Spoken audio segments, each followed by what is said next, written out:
যেটা খেতে গিয়ে কখনো কখনো উঠে যায় আমাদের পেছনের ছাল। হ্যাঁ, সেটারই নাম হলো তাল। আজকে আমরা গ্রামের ছেলেগুলো সবাই ঠিক করেছি মাঠে তাল খেতে যাব বলে। জানি আমরা যতটা সহজ ভাবছি ততটা সহজ হবে না। যা রোদ গরম করছে, এই রোদে আমরা কালো হয়ে যেতে পারি। তার কারণে আমাদের গার্লফ্রেন্ড আমাদেরকে ছেড়ে চলেও যেতে পারে। তারপর তাল গাছের উপরে থাকা বড় বড় সাপগুলো আমাদের পাছায় কামড়াতেও পারে। আর নিচে টিনা বা জকের ভয় তো আছেই। আমাদের পায়ে পায়ে বিপদ, না মানে ধাপে ধাপে বিপদ। তো চলো শুরু করি আমাদের তাল খাওয়া জার্নি।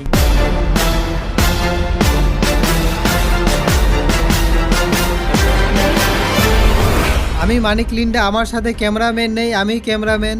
আরো আছে আমার সাথে সব চাটুয়া গান্ডুয়া ছেলেগুলো।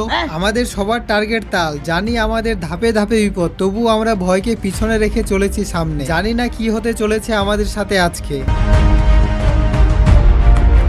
সঙ্গে আমরা নিয়ে আসছিলাম মোটা এবং লম্বা বাঁশ। না, এটা ভালোবাসায় খাওয়া বাঁশ না, এটা হলো জঙ্গলের বাঁশ। এটার সাহায্যে আমরা তাল গাছে উঠবো। যতটা আমরা সহজ ভাবছিলাম ততটা সহজ ছিল না এই তাল গাছে ওঠা। প্রায় অনেকবার চেষ্টা করার পর আমরা বাঁশটা ঠিক জায়গায় রাখতে পারলাম। এবার আমাদের সামনে ছিল আরো বড় বিপদ, কারণ এই বড় বড় তাল গাছের উপরে লুকিয়ে থাকে বড় বড় সাপ, যেগুলো একবার আমাদের কামড়ালে আমরা চেরেট হয়ে যেতে পারি। কিন্তু আজকে আমাদের ভাগ্য সাথে ছিল, এই তাল গাছে সেই রকম কিছু হয়নি। ভালোই ভালোই তাল পেড়ে নিলাম আর খাওয়াও শুরু করে দিলাম। আমরা সাথে নিয়ে আসছিলাম ধার করা দা, বটি, ঝোড়নি। আর এদের তাল খাওয়া দেখে আমাকেও ভয় লাগছিল, কখন যে তালের সাথে পা হাতও কেটে যায়।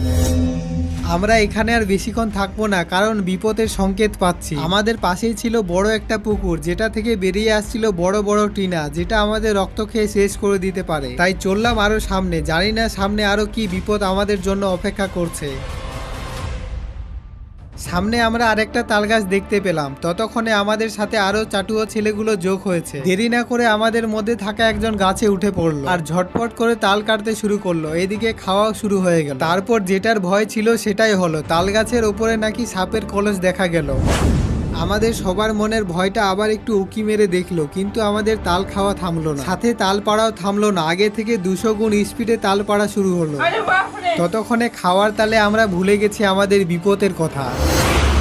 এই রোদে গরমে তাল খাওয়া জার্নিটা আমাদের সহজ ছিল না। ধাপে ধাপে লুকিয়ে ছিল অনেক বিপদ, কিন্তু আমরা ছিলাম আদিবাসীর বাচ্চা। এই গাছপালার মধ্যেই আমাদের সৃষ্টি। আমাদের সবার ভাগ্য ভালো যে কোনো বিপদের মুখোমুখি হতে হয়। শুধু একটু রোদে কালো হয়ে গেছি, নো প্রবলেম, ফেয়ার লাভলি লাগিয়ে ঠিক হয়ে যাবে। তো আমাদের টার্গেট আমরা পূরণ করতে পেরেছি। তো আবার দেখা হবে আরো কোনো ভিডিওতে। ততক্ষণে ভিডিওটা বন্ধু বান্ধবীর সাথে শেয়ার করে দাও, আর বান্ধবী না থাকলে থাকতে দাও।